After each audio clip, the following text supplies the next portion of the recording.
Mr. Speaker. Speaking of the last election, the Tory manifesto promised to end the abuse of the judicial review. How's it going? Well, I welcome the much shorter question from the Right Honourable Lady today. Let me just remind the Right Honourable Lady of a few facts about the COVID inquiry. We set up the COVID inquiry. We have provided it with more than 55,000 documents so far. We have given it all the financial resources it needs so that we can learn the lessons from the pandemic. But, Mr. Speaker, in Wales, they also had a pandemic. And what have the Labour-run Wales authorities done there? No independent inquiry in Wales. As ever, one rule for Labour and another for everyone else. Mr. Speaker, he acts like it pretends that it's complicated, but it's simple.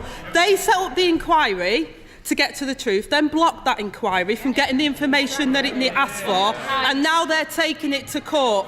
I know he considers himself a man of the people, so using his vast knowledge of working class Britain, does he think working people will thank him for spending hundreds of thousands of pounds of their money on loophole lawyers just so that the government can obstruct the COVID inquiry? Deputy Prime Minister.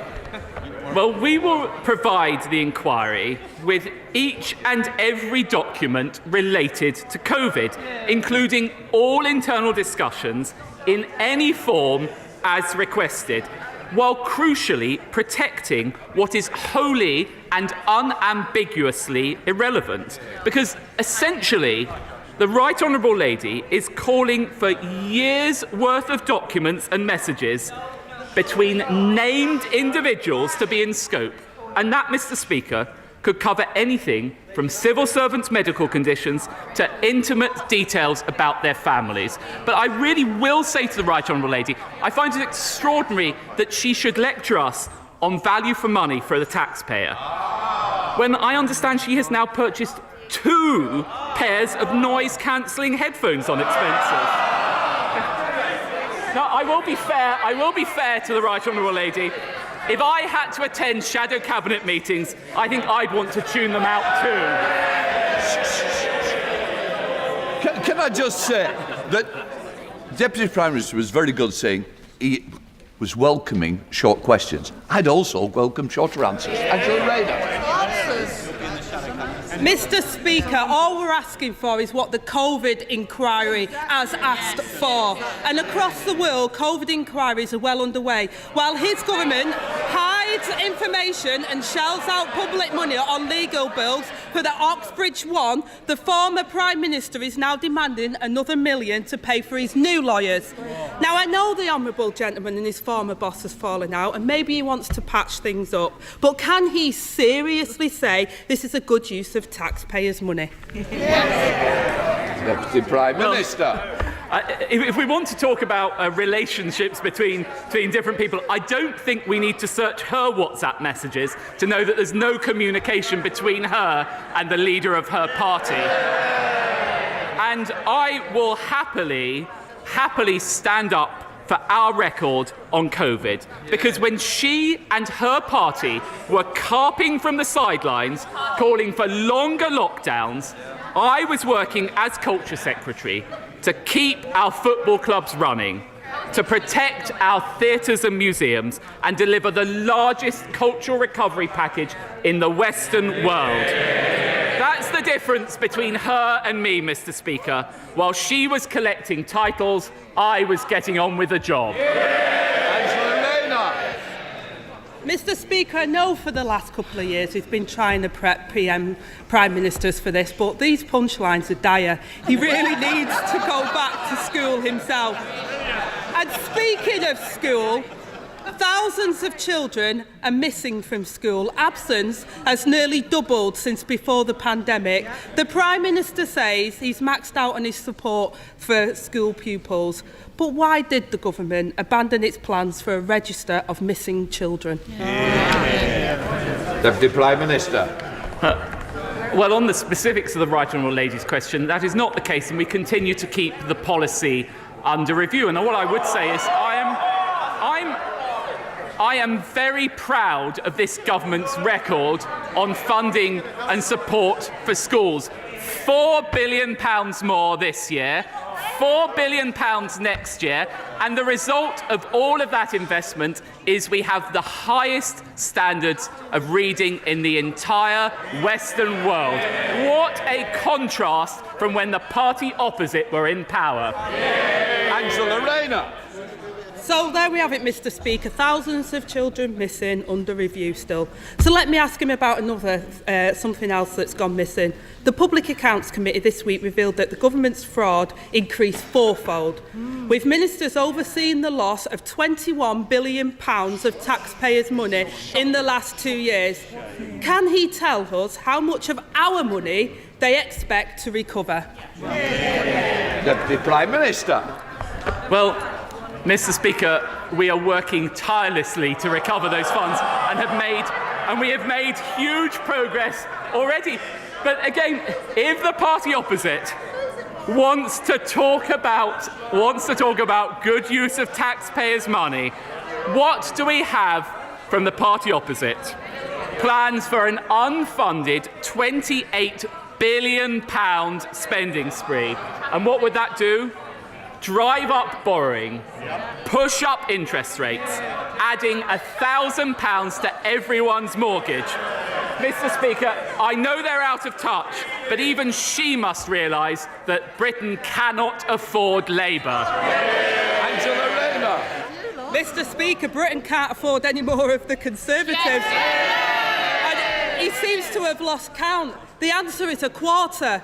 Only a quarter of the billions of pounds of taxpayers' money lost to fraud is expected to be clawed back. If this government can't get the public money back, they can't be trusted with anything else. It's become a pattern of behaviour from the Conservatives. An inquiry missing the evidence, schools missing their pupils, taxpayers missing their money, and ministers missing in action. And all the while, working people pay the price for their mistakes. This week, the Public Accounts Committee also warned that this epic fraud and waste could happen all over again due to the ministers living in denial of the facts. If his government can't admit the truth, then how on earth can they learn the lessons? Deputy Prime Minister. Well, I would say to the right honourable lady, we're actually putting more resources in throughout this year to tackle fraud and error, and we continue to make real progress with it. But again, it's quite extraordinary from the party opposite. While we are working to drive down inflation and energy bills, what's the right honourable lady doing? Receiving £10,000 from Just Stop oil backers. Adopting their policies, backing protesters, blocking new production, and forcing us to import more foreign oil and gas. Do you know what? For once, Mr. Speaker, I find myself in agreement with the GMB union. What did they say? It's naive, lacks intellectual rigour, and could decimate communities, just like Labour. Thank you, Mr. Speaker. The latest routes update for East West Rail has recently been published, and unfortunately, the link to Aylesbury is still just a dotted line on the map. Now, I've raised the need for this vital link on several occasions in the House because it'll cut congestion on our roads, it'll stimulate the economy, and it will reduce air pollution. Each time I've been asked to work with stakeholders to reduce the cost. I'm really pleased to say we've managed to do that. There is now a much cheaper proposal on the table. So can my right honourable friend now please change that dotted line into a solid line and give my constituents the railway they do want? Deputy Prime. I know my honourable friend is an absolutely tireless campaigner for this project, and I can assure him that the Department for Transport is working with Network Rail and the East West Rail Company to consider the feasibility of lower cost railway links on the Aylesbury spur, and I know that he will continue to make that case very, very vigorously. We now come to the Deputy Leader of the SNP, Murray Black. Thank Thank you, Mr Speaker. When the Prime Minister took office, he said he would put economic stability and confidence at the heart of this government. Today, UK interest rates are one of the highest in the G20, and mortgage rates are rising nearly back to where they were after the former PM crashed the economy. Is it not the case that this government's biggest achievement is that they're trashing the economy just a wee bit slower than their predecessor? Well, I don't know whether the Honourable Lady had been following the news today, but actually, again, the OECD upgraded our growth forecasts. And really, one month ago, the whole nation came together celebrating that wonderful moment of pomp, pageantry and pride in our nation. And what did the Honourable Lady describe it as? I quote, Mr Speaker, a pantomime. Well, the real pantomime is the SNP in Scotland. Well, they're black. I don't know what question the Deputy Prime Minister was asking, but let me try another one. This government plans to cut taxes for the richest, spend £6 billion imprisoning people fleeing war and persecution, and has lost £21 billion to government fraud throughout this pandemic. Is the view from the Prime Minister's luxury helicopter so skewed that during a cost of living crisis he thinks this is what people's priorities are? I'm going to take no lectures on profligacy from the SNP. And actually, what is it that this government has done? We have provided record increases to the personal allowance, meaning that a person working full-time on the minimum wage has seen a £1,000 reduction in their tax. What means it? Thank you, Mr Speaker. Fylde has many vibrant small shops that are the beating heart of the economy. But St Anne's Town Centre has got fantastic potential, but its layout, quite frankly, is becoming tired. Investment is needed to reinvigorate the town centre, better connecting it to the seafront and reinvigorate the town. What steps are my right honourable friend taking to continue this government's Levelling Up mission to deliver for towns like St Anne's? Deputy Prime Minister. Well, that's precisely why we've created the Levelling Up Fund, and there's £3.6 billion within that in the Towns Fund to be invested in high streets up and down the country, and we will be outlining the third round of submissions to that fund, and I'm quite sure my honourable friend will make a very vigorous case for his constituency for funding during that round. David. Mr Speaker, yesterday I met Karen. Karen is a carer for her husband Alan, who has Parkinson's and Lewy body dementia. Karen told me how hard it is to get people with power just to listen to her. Like so many carers, Karen feels her caring work just isn't valued. At times, she's wanted to give up, but knows she must carry on because of her husband. Mr Speaker, remarkable carers like Karen save the government more than the entire NHS budget. So will the government finally recognise the value of Britain's family carers and not just pay tribute to them, but give them the financial and practical support they deserve? Deputy Prime Minister. Well, of course I would like to join the Right Honourable Gentleman in paying tribute to Karen and to hard-working unpaid carers up and down the country. And I know the Right Honourable Gentleman speaks from personal experience about this as well. We have provided £2.3 billion worth of support for social care, an additional £25 million committed to putting people at the heart of care in the Heart of Care White Paper, and £327 million is also committed to the Better Care Fund. Alberto Costa. Thank you, Mr Speaker. Many of my constituents are deeply concerned about the proposals for the 440-acre Hinckley National Rail Freight Interchange and the impact that this proposed site has on the environment and, for example, on infrastructure like Narborough Railway Station. Now, I know the Deputy Prime Minister cannot talk about an individual planning application that is for central government to make, but can he give an assurance to my South Leicestershire constituents, to Blaby District Council like Councillor Ben Taylor, Councillor Maggie Wright, Terry Richardson, Mike Shirley and others, that the voice of my constituents will be heard in this planning application? Prime Minister.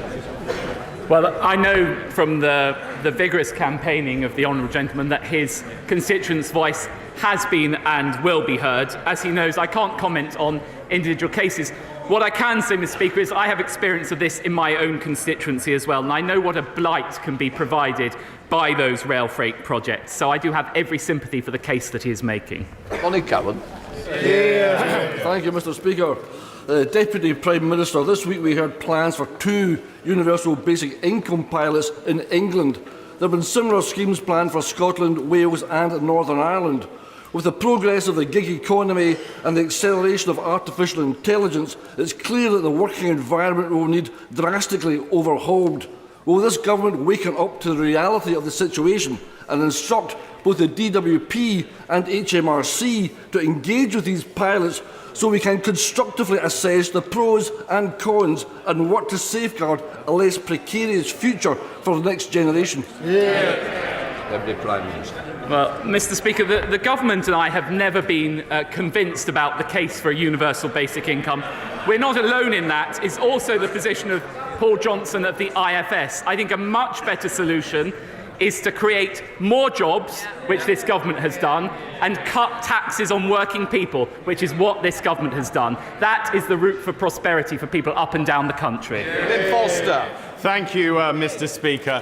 Revitalising Old Way, regenerating our town centres and helping Torbay's high-tech sector to grow would deliver levelling up for Torbay. What expectations does he have of the new Levelling Up partnership in focusing government effort and resources on doing this? Deputy Prime Minister. Well, as I'm sure my honourable friend knows, Levelling Up partnerships are committed to work hand in hand with 20 places across England in most need of that levelling up.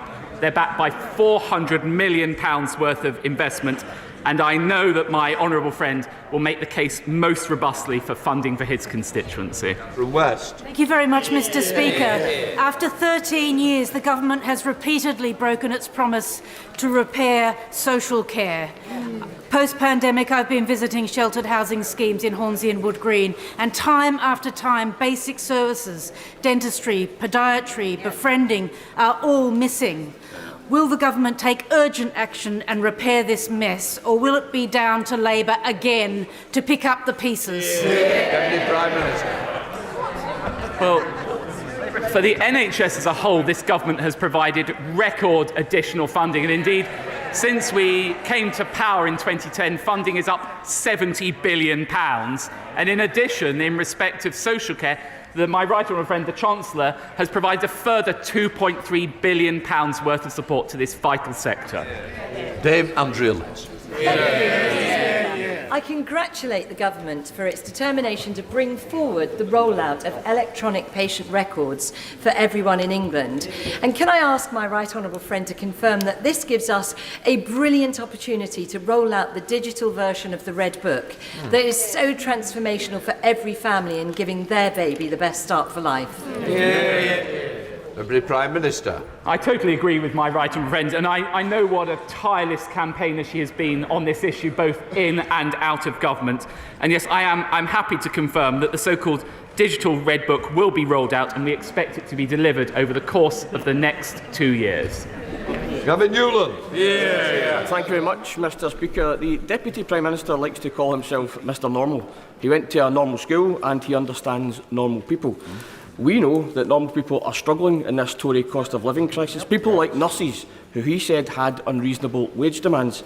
This is the same person who, on top of his £154,000 salary, charged 2 businesses over 13 grand for just 20 hours work.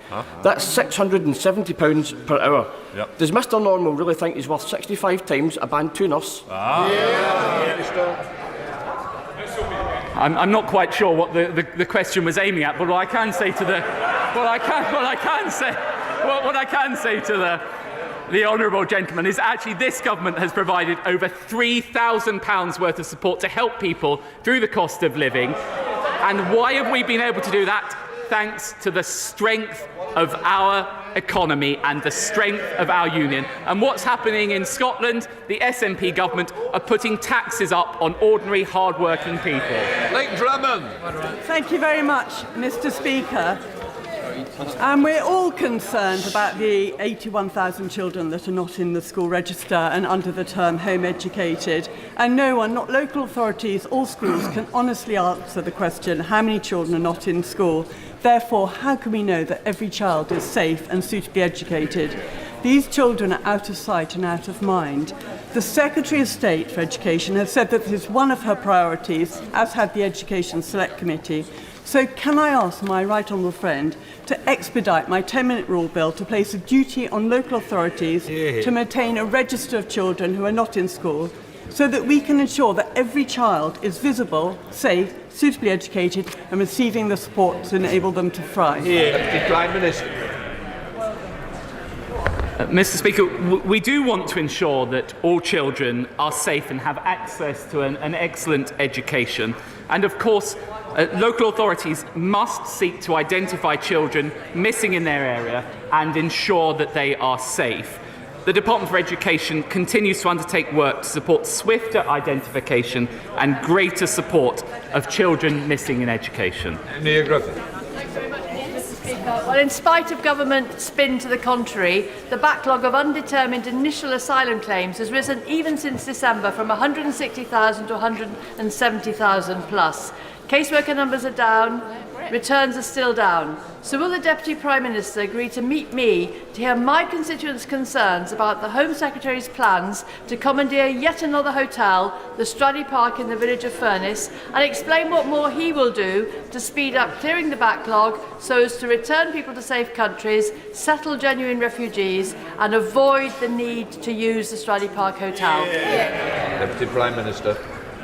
This government will take whatever action is necessary, both to clear the backlog and to stop the boats. And actually, as she may have heard from my right honourable friend, the Prime Minister, small boat arrivals to the UK are actually down 20% this year. Our French deal has prevented 33,000 illegal crossings this year. Albanian arrivals are down 90%. We've removed 1,800 Albanians. We've increased the number of illegal working raids, and the legacy asylum backlog is now down 20%. Thank you, Mr. Speaker. Samina Halliwell, a 12-year-old girl in my constituency, suffered an horrific ordeal. She tragically then went on to take her own life. She was let down by the system. This week is the 2-year anniversary of her death. Labour-controlled Sefton Council have still got an inadequate rating from Ofsted for children's social care. So will my right honourable friend meet with me to discuss what further measures can be taken to better protect children in Southport and the wider council area? Deputy Prime Minister. I congratulate my honourable friend for raising what I'm sure members on both sides of this House will agree is a heartbreaking case, and I know that all our thoughts will be with Samina, her family and her friends. All children, of course, have the right to be safe and protected. I understand that the Department for Education will shortly begin consulting on strengthening statutory guidance to ensure health agencies, police forces and councils work together more collaboratively and end decision that puts children's needs, that prevent putting children's needs at the heart of their work. Of course, I'm very happy to meet with the honourable gentleman and for the Health Department ministers to meet with him also. Hilary Benn. Thank you very much indeed, Mr. Speaker. Huntington's disease eventually robs sufferers of their ability to walk, talk, eat, care for themselves and make decisions. It changes the person they were and has a 50% chance of being inherited by their children. Will the government back the Huntington's disease community's call for better access to mental health services, a care coordinator in every area, and specific NICE guidelines so that everyone affected by this devastating condition can get the help they need? Deputy Prime Minister. I completely agree with the right honourable gentleman about the devastating impact of this terrible disease. It is the case that we have increased significantly investment in mental health. I, of course, am happy to arrange for Department of Health ministers to meet with him to discuss this further. Simon Baines. Thank you, Mr. Speaker. Wales is the land of song, and there is no better example of this than John's Boys Male Chorus from Rose and Clwyd South, who have performed magnificently in the recent series of Britain's Got Talent, moving Bruno Tonioli and the other judges to tears. Would the Deputy Prime Minister join with me in congratulating the choir and also the other many community choirs in Clwyd South and across the UK who bring such pleasure to the singers and audiences alike? Well, I would actually argue that choral music is possibly one of our greatest contributions to global culture, and I really do join my honourable friend in congratulating John Boys Male Chorus for their fantastic achievement in reaching the semi-final of Britain's Got Talent, and I'm sure that they will continue to entertain and engage communities for many years to come. Paula Barker. Thank you, Mr. Speaker. The government's post of anti-corruption champion has been vacant for over a year. Does the Deputy Prime Minister think the vacancy increases or decreases the risk of corruption in government? Deputy Prime Minister. Well, in my department, the Cabinet Office, I'm working very closely with my right honourable friend, the Paymaster General. We are taking extensive steps to make sure we crack down on fraud and waste and make sure that procurement is transparent. And of course, we will be filling that vacancy very shortly. Gareth Bacon. Thank you, Mr. Speaker. The government do not have any money of their own. Every penny they spend is taxpayers' money, including money spent supporting the economy during the pandemic. So in that light, would my right honourable friend agree with me that it would be disgraceful for a political party to accept huge donations from a company that was simultaneously claiming hundreds of thousands of pounds of public support during furlough? Deputy Prime Minister. I, of course, completely agree with my honourable friends, and actually the scheme, the furlough scheme, helped protect around 14.6 million jobs during that terrible COVID crisis. But what do we discover? Labour's taking 1.5 million from Just Stop Oil backers, adopting their policy to block new oil and gas. It's job-destroying recklessness, and it's hard-working people, unfortunately, Mr. Speaker, who will be left paying the price. Ashley Dalton. Mr. Speaker, in West Lancashire, my constituents are concerned about their children's education and specifically the ongoing long-term impact of COVID-19 restrictions on their children's educational development. Now, a Public Accounts Committee report out today finds that the Department for Education is failing to take fast and effective recovery action to close the attainment gap in schools. And the department has admitted that it will take a decade, 10 years, just to get the education attainment gap back to pre-pandemic levels. So, when will the government stop blaming everyone else and take responsibility for failing a generation of lost learners? Actually, before COVID struck, the attainment gap between disadvantaged pupils and their peers had narrowed in both primary and secondary schools under this government. Since COVID struck, we've provided almost £5 billion in education recovery. And I would say to the Honourable Lady, if she's that concerned about children's education, she should be calling on the education unions to call off their damaging strikes. Alexander Stafford. Thank you very much indeed, Mr. Speaker. Mortby Town Council and Mortby Main FC, who play at the Miners' Recreation Ground, are fighting to make sure the ground is financially sustainable and can stay open. But CISWO, who run it, has a history of selling off unprofitable areas to developers, will not allow a full bar to be open, which will provide much needed capital, which has the support of the council residents. Spaces like our recreation grounds are important parts of our mining heritage. So can my right honourable friend step in to help Mortby Main get the bar that it needs and to help secure the financial future of this ground to ensure it does not face the same fate as the Dingleton Miners' Welfare Recreation Ground? Deputy Prime Minister. Well, May I offer my strongest support to my honourable friend's campaign? I think he's absolutely right to raise it. I do question the extent of my powers to intervene on a bar closure in his constituency, but I will certainly examine what we could do further. Mohammed Jassin. Thank you very much, Mr. Speaker. The East-West Rail announcement proposes a 6-track route which will impact at least 66 properties in Bedford, including the demolition of 37 homes. So will the Deputy Prime Minister tell me why resident concerns have been ignored, and will he give me a commitment today that if the majority of the residents are against the plan in the statutory consultation, his government will not approve the proposal? Deputy Prime Minister. Of course we will engage with local communities, but I do find it rather odd that the party opposite have been saying for the past few months about how they want to build more housing, build more infrastructure, and then as soon as there is a proposal to do so, which will enormously enrich that area, it's being opposed. Sir Robert Neal. Thank you, Mr. Speaker.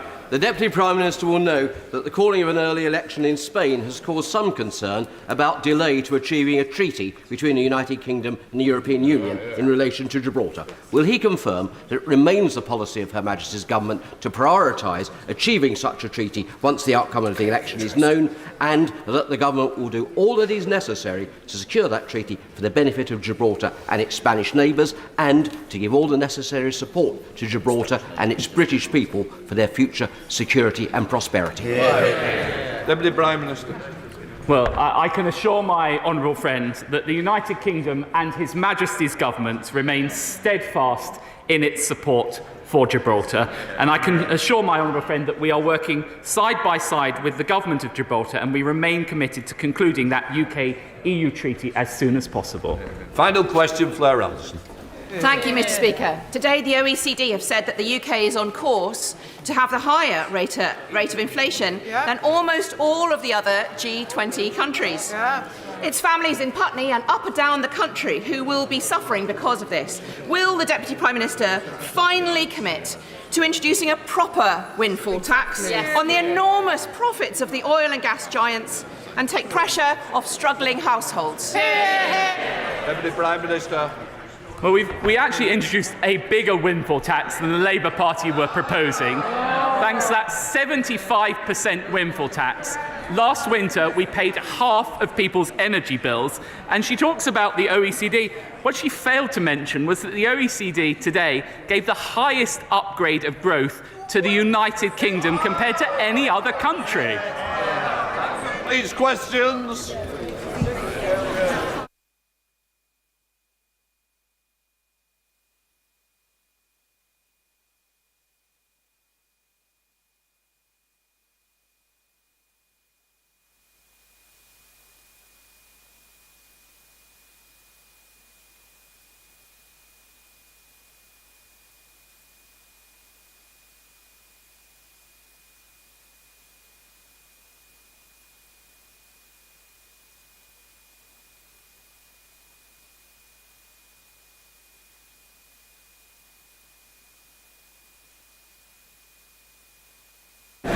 Right, let us start with presentation of bills. Chris Stevens.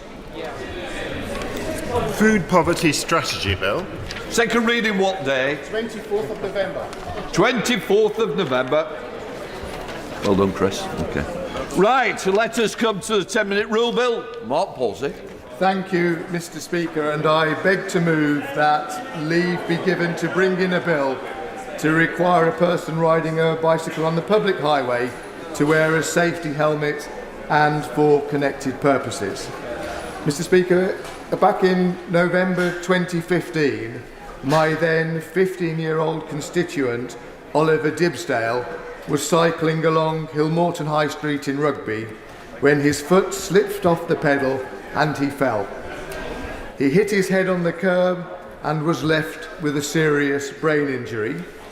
He spent 4 weeks in critical care and a further 15 weeks at Birmingham Children's Hospital and then at the Central England Rehabilitation Unit in Leamington Spa.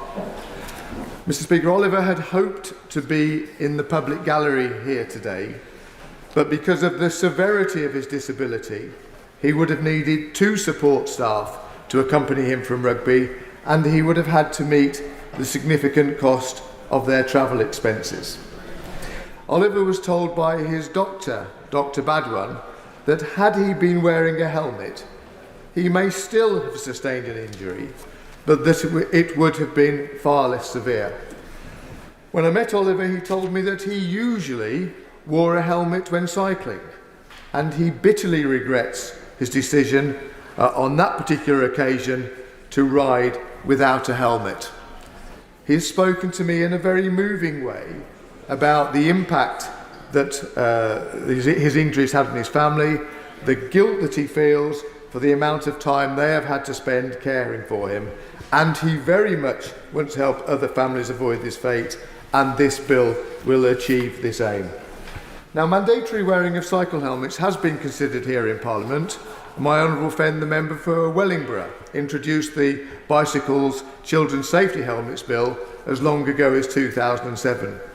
And a broader debate took place on the topic of cycling safety in Westminster Hall on the 21st of November 2012, when 9 members took part. And at a personal level, on a recent family holiday, we rented bikes when the person serving us offered me a helmet, which I initially declined. He then looked me in the eye and asked me, "Just how many brains have you got, sir?" I took the hint and I took the helmet. But there's not always someone on hand to offer such advice and ensure that a helmet is worn. And anybody who has children will know children don't always take that advice. Oliver makes the point that it will be far easier for parents to insist that their children wear a helmet if it becomes a legal requirement. When Oliver first contacted me nearly 2 years ago, he asked whether the government would consider making cycle helmets a legal requirement. He explained to me about his own circumstances and that 6 years after his accident, he remains in a wheelchair and he is likely to do so for the rest of his life. He's lost the use of his left arm and he's missed out on so much that his peers have experienced. And he finds it extremely frustrating whenever he sees cyclists on the road without helmets, because from his personal experience, he knows all too well the risk that they are taking.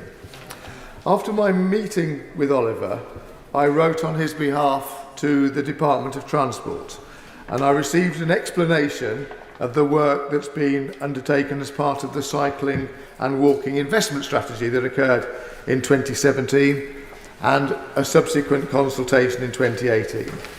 The focus of this work has been quite rightly to increase levels of cycling and walking and to make the UK's roads safer for vulnerable